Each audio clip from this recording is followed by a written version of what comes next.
ओम श्री दुर्गाय नमः। श्री दुर्गा अष्टोत्तर सतनाम शिव। शंकर जी पार्वती से कहते हैं, हे कमला ने अष्टोत्तर सतनाम का वर्णन करता हूँ, सुनो, जिसके प्रसाद पाठ से शर्मा से परम सद्भगवती भगवती दुर्गा प्रसन्न जाती हैं। ओम सती नमो नमः, साध्वी नमो नमः, भवप्रीता नमो नमः, भवानी नमो नमः, भवमोचिनी नमो नमः, आर्या नमो नमः, दुर्गा नमो नमः, जया नमो नमः, आध्या नमो नमः, त्रिनेता नमो नमः, सुधारणी नमो नमः, पिनाकधारणी नमो नमः, चित्रा नमो नमः, चनघंटा नमो नमः, महातपा नमो नमः, मना नमः, बुद्धि नमो नमः, कारा नमो नमः, चित्रोपा नमो नमः, चिता नमो नमः, चिति नमो नमः, सर्व मंत्रमयी नमो नमः, सत्ता नमो नमः, सत्यानंद स्वरूपिणी नमो नमः, अनंता नमो नमः, भाविनी नमो नमः, भाव्या नमो नमः, भव्या नमो नमः, अभव्या नमो नमः, सदा गति नमो नमः, सांभवी नमो नमः, देव माता नमो नमः, चिंता रतन प्रिया नमो नमः, सर्वविद्या नमो नमः, दक्ष कन्या नमो नमः, दक्ष यज्ञ विनाशी नमो नमः, अर्पणा नमो नमः, अनिवर्णा नमो नमः, पाटला नमो नमः, पाटलावती नमो नमः, पटामर परिधान नमो नमः, कलमंजरी नमो नमः, अमे वेकवा नमो नमः, खिदुरा नमो नमः, सुंदरी नमो नमः, सुसुनी नमो नमः, बंधुगा नमो नमः, मातंगी नमो नमः, मतंगुनिता नमो नमः, ब्रह्माणी नमो नमः, महेश्वरी नमो नमः, इंद्री नमो नमः, कुमारी नमो नमः, वैष्णवी नमो नमः, चमुंडा नमो नमः, बराई नमो नमः, लक्ष्मी नमो नमः, पुरुषाकृति नमः, बिमला नमो नमः, उत्कर्षी नमो नमः, ज्ञान नमो नमः, किद्या नमो नमः, नित्या नमो नमः, बुद्धि नमो नमः, बहुला नमो नमः, बहुल प्रेमा नमो नमः, सर भान भाना नमो नमः, शमुशुमानी नमो नमः, महिषासुरमर्दिनी नमो नमः, मधुकैटवहन्ते नमो नमः, चंडमुंड विनाशी नमो नमः, सर्वासुर विनाशा नमो नमः, सर्वदानवघातिनी नमो नमः, सरसासमयी नमो नमः, सत्या नमो नमः, सर्वासुधारिणी नमो नमः, अनेक सहस्रहस्ता नमो नमः, अनेका सुधानी नमो नमः, कुमारी नमो नमः, एक कन्या नमो नमः, कैशोरी नमो नमः, युक्ति नमो नमः, यति नमो नमः, अप्रोरा नमो नमः, प्रोरा नमो नमः, भरत माता नमो नमः, बलप्रदा नमो नमः, मोहधरी नमो नमः, मुक्केशी नमो नमः, घोरूपा नमो नमः, महाबला नमो नमः, अग्निज्वाला नमो नमः, रोधमुखी नमो नमः, कालरात्रि नमो नमः, तपस्विनी नमो नमः, नारायणी नमो नमः, भद्रकाली नमो नमः, विष्णुहाय नमो नमः, जलोदय नमो नमः, सिद्धूती नमो नमः, कराली नमो नमः, अनंता नमो नमः, परमेश्वरी नमो नमः, कात्यायनी नमो नमः, सावित्री नमो नमः, प्रत्यक्षा नमः, ब्रह्मांडी नमो नमः, अम्बे मैया नमो नमः। हे देवी पार्वती, जो प्रतिदिन दुर्गा जी के इस अष्टोत्तर सतनाम का पाठ करता है, उसके लिए तीनों लोकों में कुछ असाध्य नहीं है। वह धन, धान्य, पुत्र, स्त्री, घोड़ा, हाथी, धर्म आदि चार प्रसाद तथा अंत में सनातन मुक्ति प्राप्त कर लेता है। कुमारी का पूजन और देवी सूर्य का ध्यान करके प्रभक्ति सत्संग का पूजन करें, फिर अष्टोत्तर सतनाम का पाठ करने। हे देवी, जो करता है सिद्धि प्राप्त होती है, राजा उसके दास हो जाते हैं, वह राज्य लक्ष्मी को प्राप्त कर लेता है। गोरोचन, लाक्षा, कुमकुम, सिंदूर, कपूर, घी अथवा दूध, चीनी और मधु, इन वस्तुओं को एकत्र करके इनसे विधि पूर्वक यंत्र लेकर जो विधि पुरुष उस यंत्र को धारण करता है, वह शिव के तुल्य मोक्ष हो जाता है। भूमती अमावस्या के रात में, आधी रात में, जब चंद्रमा सतविशक नक्षत्र हो, उस समय इस श्लोक को लेकर जो इसका पाठ करता है वह संपत्तिशाली होता है। बोल अम्बे महारानी की जय।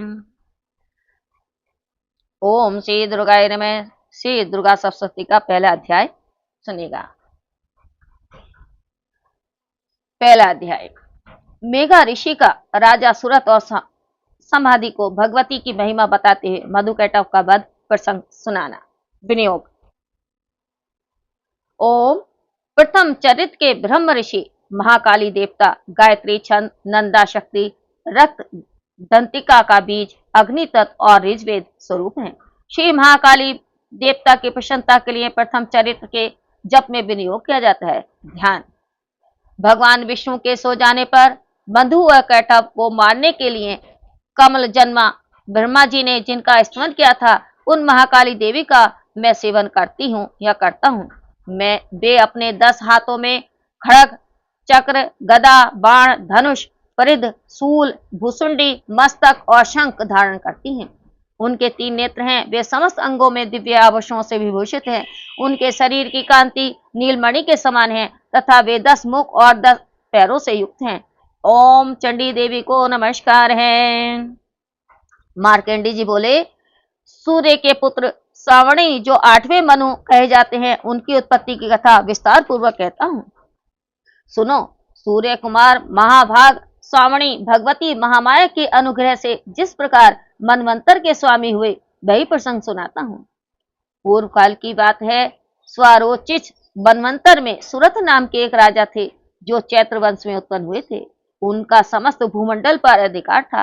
वे प्रजा का अपने और पुत्रों की भांति धर्म पूर्वक पालन करते थे, तो भी उस समय कोला विध्वंसी नाम के क्षत्रिय उनके शत्रु हो गए।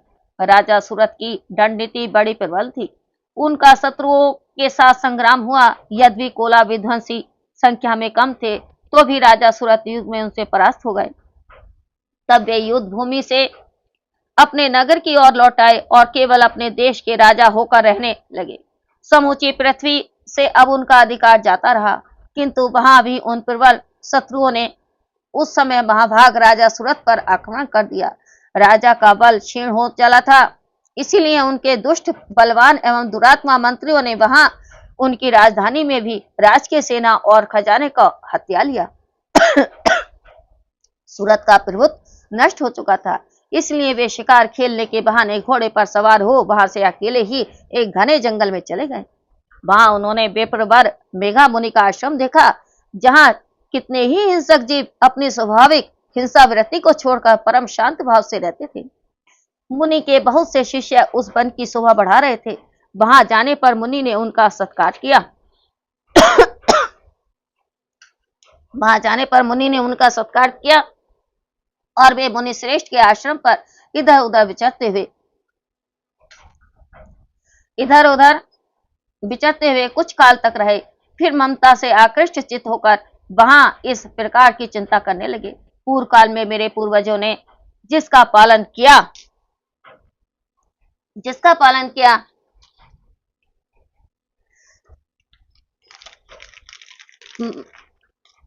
इधर उधर विचरते हुए कुछ काल तक रहे। फिर ममता से आकर्षित होकर वहां इस प्रकार चिंता करने लगे। पूर्व काल में मेरे पूजनों ने जिसका पालन किया था, वही नगर आज मुझसे रहित है। पता नहीं मेरे दुराचारी भृत्यगण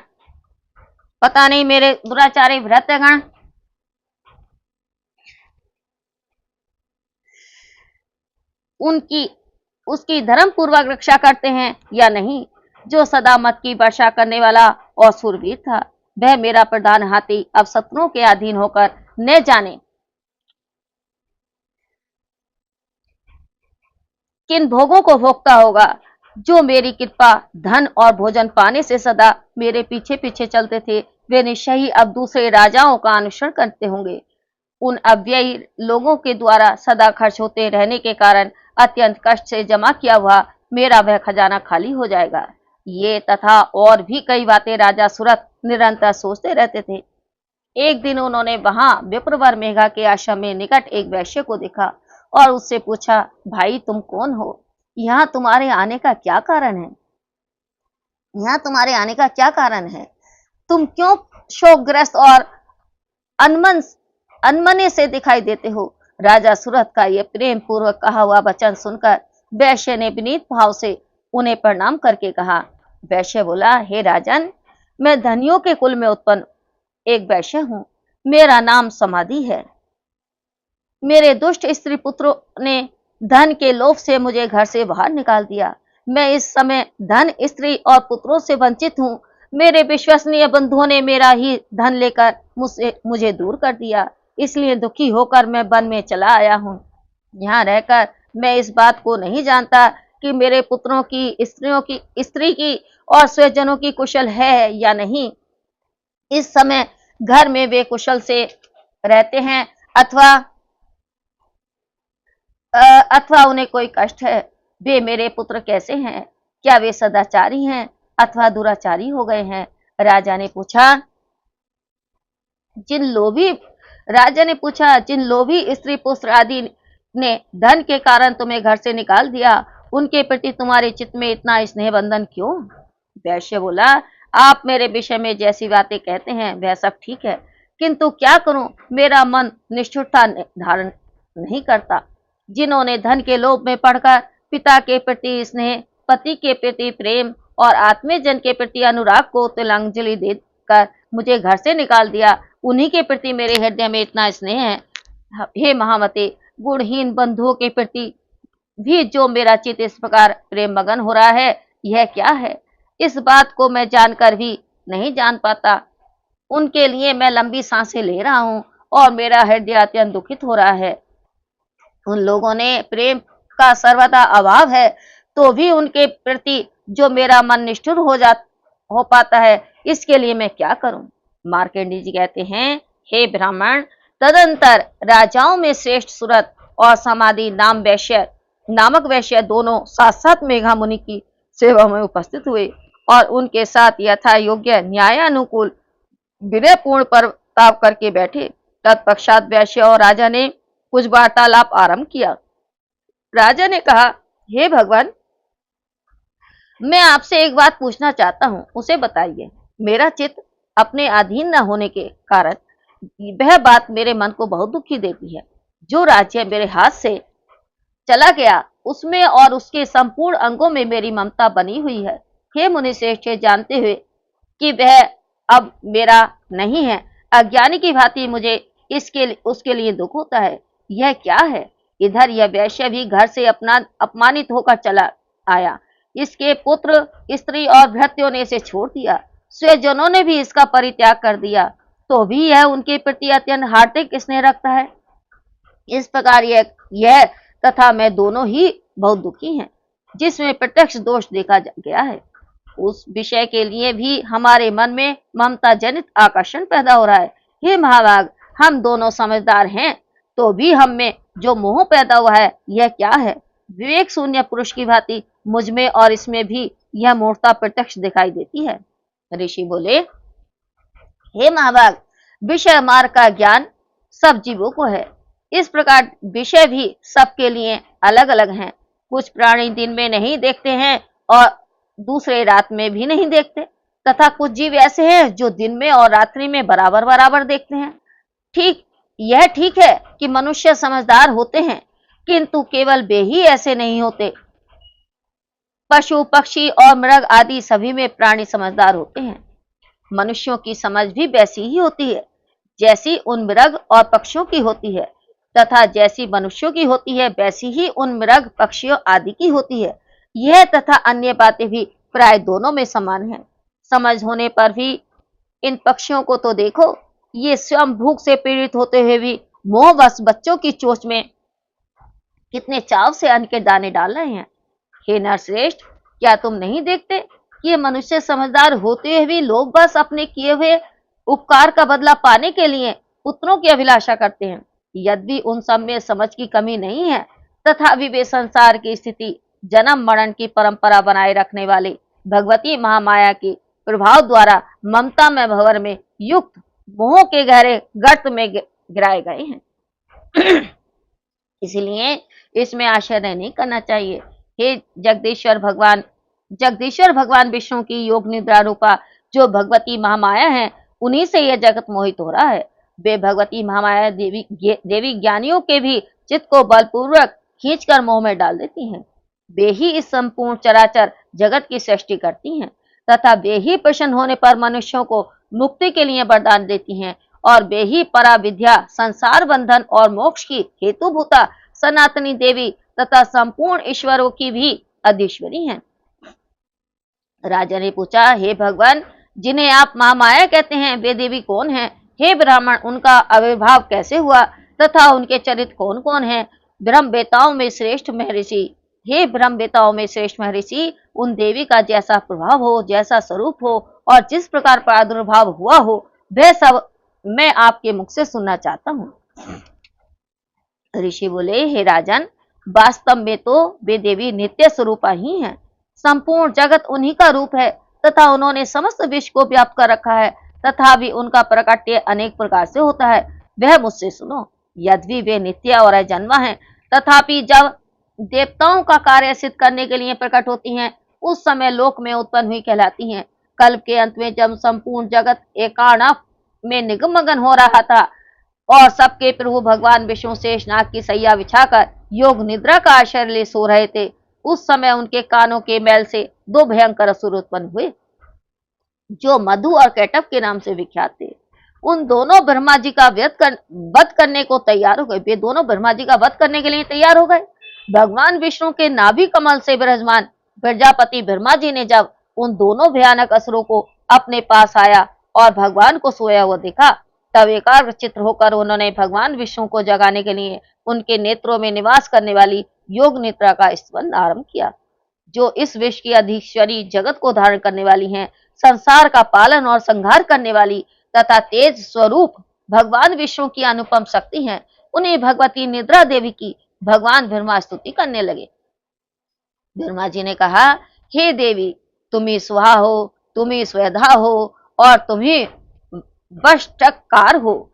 स्वर भी तुम्हारे ही स्वरूप हैं, तुम ही जीवन दायिनी सुधा हो। नित्य अक्षर, प्रणव में आकार, उकार और मकार, इन तीनों मात्राओं के रूप में तुम ही स्थित हो तथा इन तीनों मात्राओं के अतिरिक्त जो बिंदु रूपा नित्य अर्ध मात्रा है, जिसका विशेष रूप से उच्चारण नहीं किया जा सकता, वह भी तुम ही हो। हे देवी, तुम ही संध्या, सावित्री तथा परम जननी हो।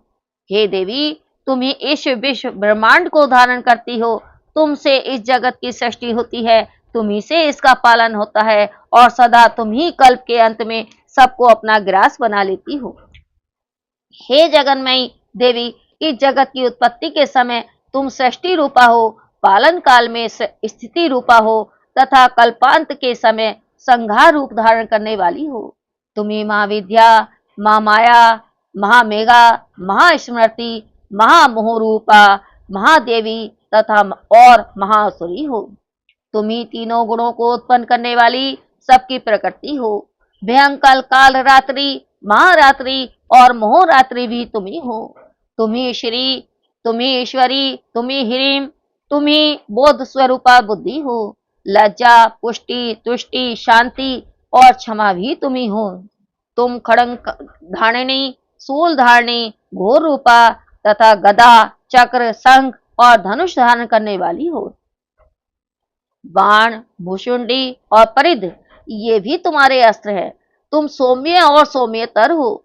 इसका इतना ही नहीं, जितने भी सौम्य एवं सुंदर पदार्थ हैं, उन सब की अपेक्षा तुम अत्यधिक सुंदरी हो।